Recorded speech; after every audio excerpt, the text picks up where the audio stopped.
Bwana Yesu asifiwe. Karibu katika ibada ya asubuhi ya Anza Siku na Bwana inayokuja kwako na mimi Pastor Miamba, na tunamshukuru Mungu sana kwa ajili ya siku ya leo. Ni Ijumaa, tunaelekea weekend na tunakuwa tunaenda mbele za Bwana kumshukuru Mungu, na leo ni siku nyingine ambayo tunaenda kumshukuru Bwana, na tutasoma katika kitabu cha Zaburi sura 150. Tutasoma kuanzia mstari wa kwanza hadi wa 6. Biblia inasema, haleluya, msifuni Mungu katika patakatifu pake, msifuni katika anga la uweza wake, msifuni kwa matendo yake makuu, msifuni kwa kadri ya wingi wa ukuu wake, msifuni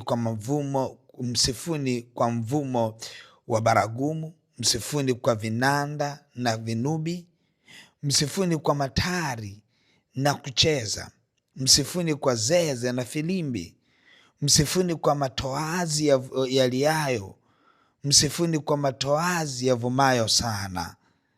Kila mwenye pumzi na amsifu Bwana. Haleluya. Tunaona maandiko yanaeleza kumsifu Bwana. Shukrani na sifa ni vitu ambavyo vinaendana, ni kitu ambacho hakiwezi kutenganishwa. Na tunaona maandiko yanatueleza vile ambavyo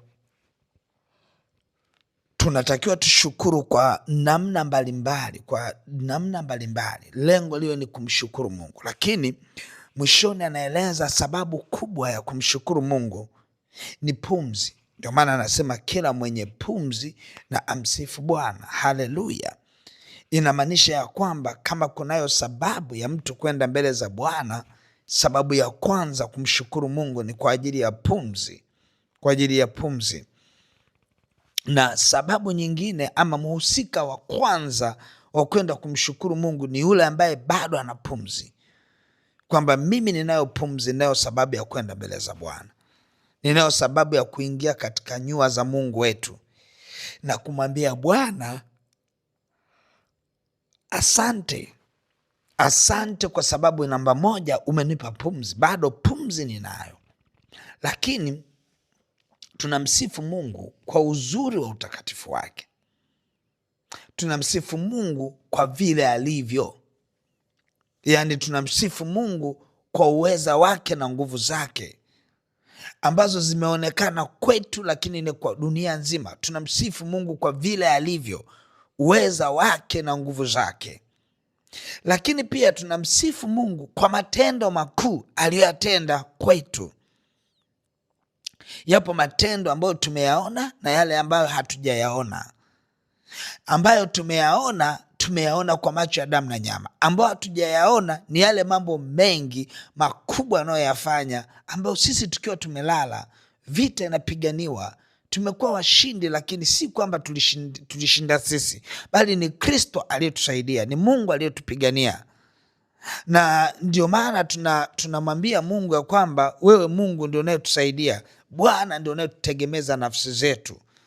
Kama si Bwana uliyekuwa upande wetu, kama sio Mungu uliyetutetea na kutupigania, mimi na watu wangu na tuseme, Israeli na aseme leo, maana yake nini? Msaada wetu u katika Bwana, msaada wetu u katika Bwana aliyezifanya mbingu na nchi. Yeye asiyekubali mguu wetu sogezwe, yeye anayetulinda usiku na mchana. Kwa hiyo tunapoenda mbele za Mungu tunamshukuru Mungu. Zipo sababu nyingi sana za kumshukuru Mungu, na moja ya sababu ni sababu ile ambayo Mungu ameieleza ya kwamba tushukuru kwa kila jambo. Yani hiyo tu, kila jambo ni sababu ya kumfanya kila mtu ajihudhurishe mbele za Bwana kwa shukrani, kwamba kuna kila jambo, umepata haujapata, ipo neema.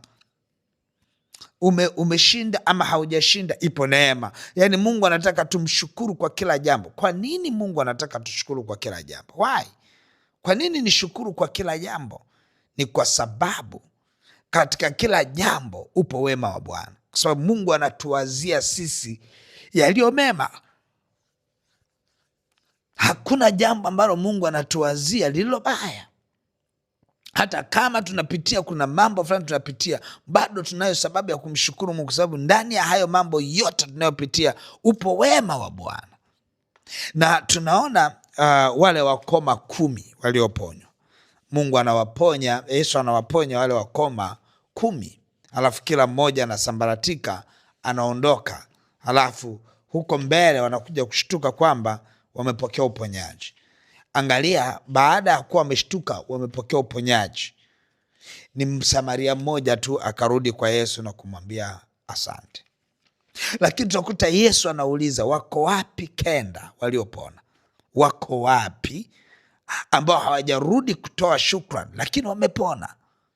Kwa lugha nyingine, wako wapi ambao mpaka leo ni wazima na wenye afya lakini hawajakuja kutoa shukrani?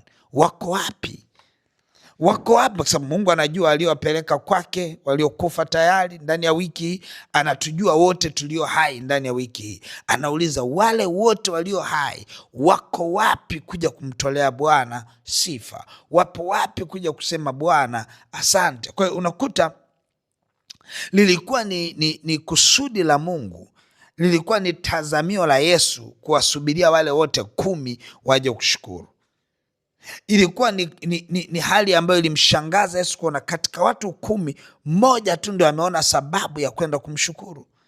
Wale 9, mimi sijui kila mmoja aliwaza nini, lakini Biblia inasema hivi, Yesu anamwambia imani yako imekuokoa, imekuponya. Kwa sababu gani? Wale wamepoteza. Kwa hiyo hatuko tayari kupoteza chochote Mungu alichotupa wiki hii. Hatupo tayari kupoteza amani Mungu aliyoachilia wiki hii. Hatupo tayari kupoteza afya Mungu aliyoachilia wiki hii. Hatupo tayari kupoteza chochote ambacho kinaonekana na hata chochote kisichoonekana. Hatupo tayari. Kwa hiyo tutaenda mbele za Bwana, tutazishika sadaka zetu katika moyo wa kumpenda Mungu. Tutamwambia Mungu asante. Tutakapoenda mbele za Bwana kumwambia Mungu asante, tunautengeneza mwenendo wetu wa baadaye, tunaitengeneza kesho yetu, tunaruhusu milango ifunguke na neema ifunguliwe machoni petu. Kwa tunaenda mbele za Bwana kumwambia Mungu asante. Asante kwa matendo yote makubwa uliyoyafanya. Umetulinda, umewalinda watoto wetu, umelinda familia zetu.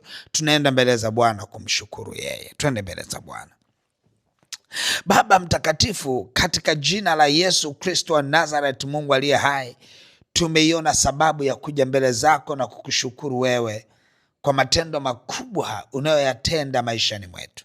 Mungu aliye hai, tunakushukuru kwa vile ulivyo, the way you are, vile ambavyo umetenda wewe, vile ulivyo Mungu, unavyotenda ndani ya maisha yetu, vile ulivyo mfalme wa amani, namna ulivyo kwetu, namna ulivyo kwa viumbe vyako ambao umetumba kwa mkono wako.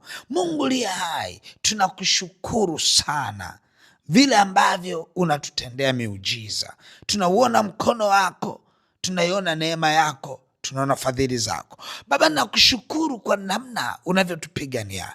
Tumeona vita iliyo katika damu na nyama, lakini ipo vita tusiyoiona, lakini unatupigania. Mungu liye hai, tunayo sababu ya kukushukuru we mfalme wa amani. Tunayo sababu ya kushukuru we Mungu wa kweli. Tunayo sababu ya kushukuru we mfalme wa amani. Baba, tunakuja mbele zako tukisema asante.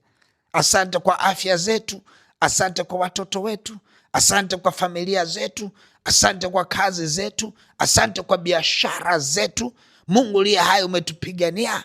Kuna namna umetushindia kwa vile ambavyo tumeviona, tunakushukuru, na hata vile ambavyo hatujaviona kwa macho ya damu na nyama, tunakushukuru Mungu wetu wa kweli. Tunajua vita ni kubwa, lakini ushindi ni mkubwa zaidi. Tunajua Bwana, wewe ndio unayetushindia.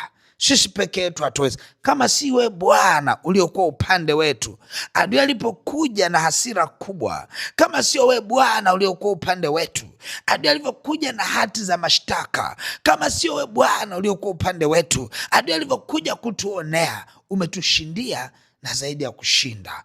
Tunayo sababu ya kuja mbele zako na kusema Baba asante. Tunakushukuru sana kwa kila jambo ulilofanya.